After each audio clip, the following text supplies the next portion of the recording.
The growth story of E.C.D really spans over 7 years, but in the simplest of numbers, the ones we kind of measure by, is we've gone from having one member of staff in 2013 to 54 this morning, and we've gone from building 4 trucks a year in 2013 to 60 trucks a year, each one customised and one-on-one vehicle in 2021. The first year in 2013 was Tom, where he came up with the original idea for the business, so that was really the first milestone, where Tom had the vision of taking this kind of farmyard vehicle from the UK and selling it to an American audience with a fully customised element to it. And my idea at the time, I suppose, was to source classic vehicles, that mainly Defenders, for people out here. I remember the very first, it wasn't a sale because I didn't sell the vehicle, but I had a blue truck for sale. It was a 110. It was, I think I had it listed for 23,000. And I had it in my garage at an apartment I was renting in Davenport. And 3 blokes came over from Bike Week in Jacksonville at the time. And they were kind of, you know, as you'd expect, rough and ready guys. And they bought 12 grand cash with them in a bag.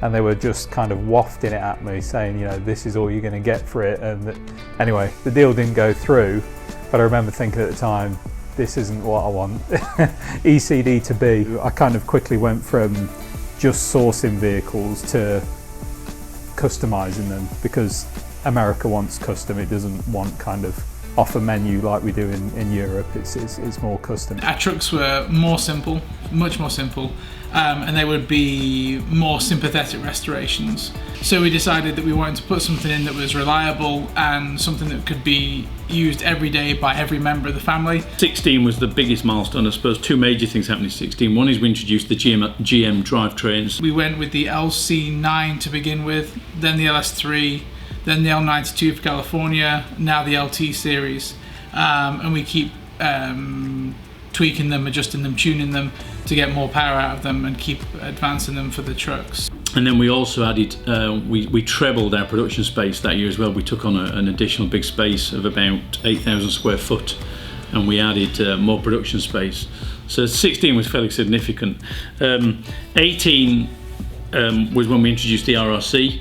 So we introduced the Range Rover Classic, and then we did the same in 19, where we added the Series 2A. So we added the Series model to the range to kind of allow us to go back and keep that vintage kind of retro. We really refined our processes and systems by adding client services software, inventory management software, accounting software.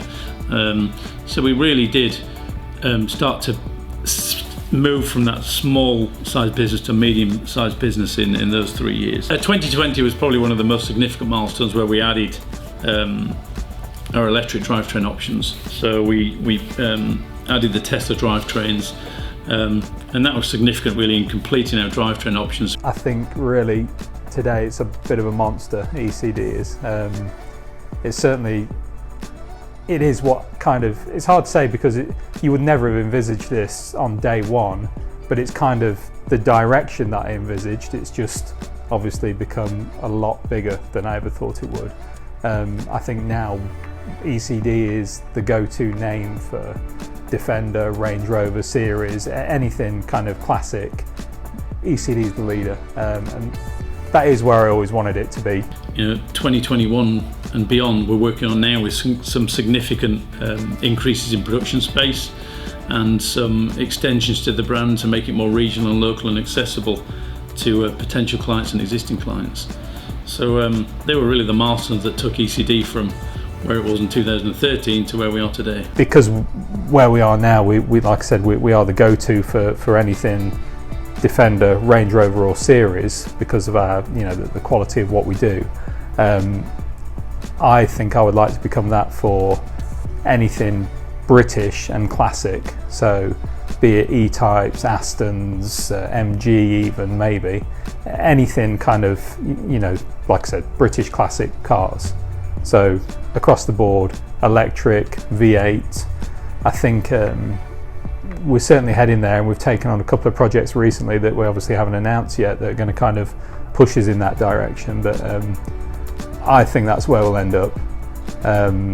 You know, we've all got a passion for cars and motors in general, so we're kind of always looking at what we can do next, and we're not just kind of limited to Defenders and Range Rovers, even though that's our specialty and it's what we do best.